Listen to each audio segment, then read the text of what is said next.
Hey, before we get started, please, if you would, tell your friends, tell your family, tell people you don't even like to check out This Is True for Really News at Spotify, at Pocket Casts, and at Radio Public. Especially people you don't like. Especially them, because they will not thank you for it later. People you like won't thank you either. This is True, Really News with Scott Combs and Tony Vercanis. All the news you're about to hear is true, as far as you know. Scientists have come to the... Now it's your turn, Scott. Go ahead. Give us that first story. I could wander off all over the place here with nothing to happen, and then we get in trouble because then everyone says, golly's rude. He interrupts him all the time. Why didn't he let the bald guy talk? And I go, which bald guy? Because my hair is pretty short. Although right at the moment it's a little long and needs a haircut. Anyway, have you overused your inhaler today? No. Why do you ask? So I think I've got just the right amount. Scientists have come to the conclusion that Neanderthals, the closest ancestor to modern humans, possessed the ability to understand and produce human speech, based on the findings of a new study.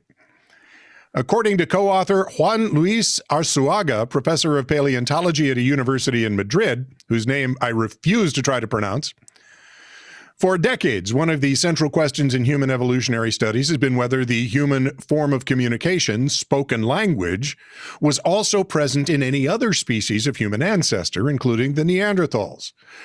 What flows from the article is some complex science that allowed scientists to determine Neanderthals' hearing was likely in the same range as modern humans. Therefore, Wait. What? Huh? What? What? Who? What? Huh? First base. So, God, we're just children. In any case, their hearing was likely in the same range as modern humans, therefore likely their speech was as well. TiTR's crack research team pointed out that the evidence had been staring science in the face all along. One simply had to listen to any campaign speech to determine if Neanderthals could use spoken human communication. Tony?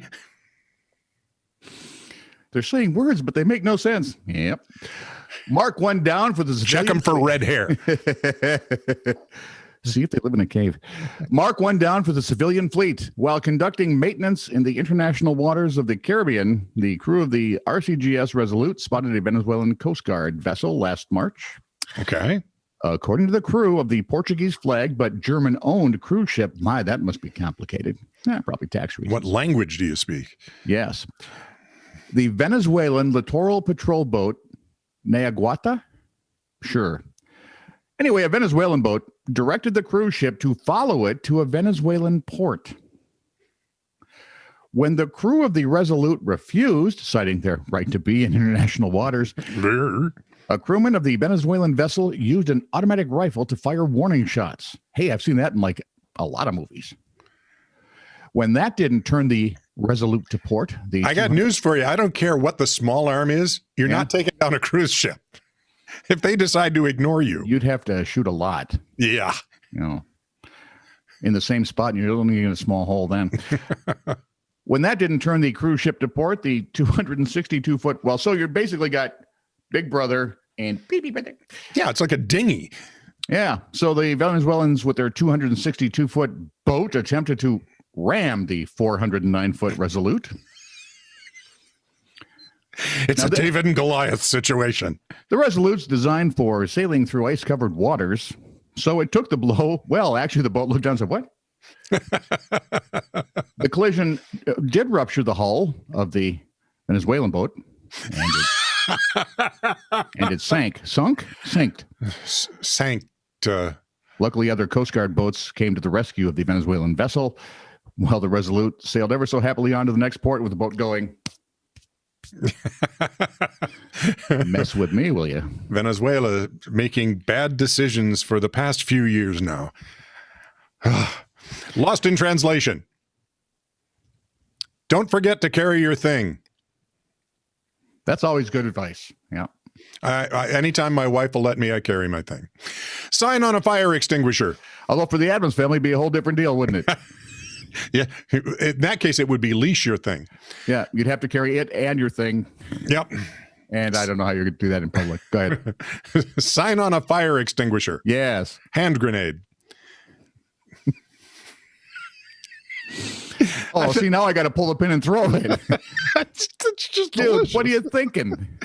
Tag inside a kid's shirt. Yeah. Remove child before washing. That's a good tag to have because the Neanderthals are among us. No smoking the bed. That's never a bad idea. I wonder if I can smonk the bed or maybe smork the bed or. Look, Phil, I got a new mattress. It's smoked. Nothing better than smoked mattress. And finally, forms of payment sign. Yes. Cash or octopus? Oh, I'll take octopus art.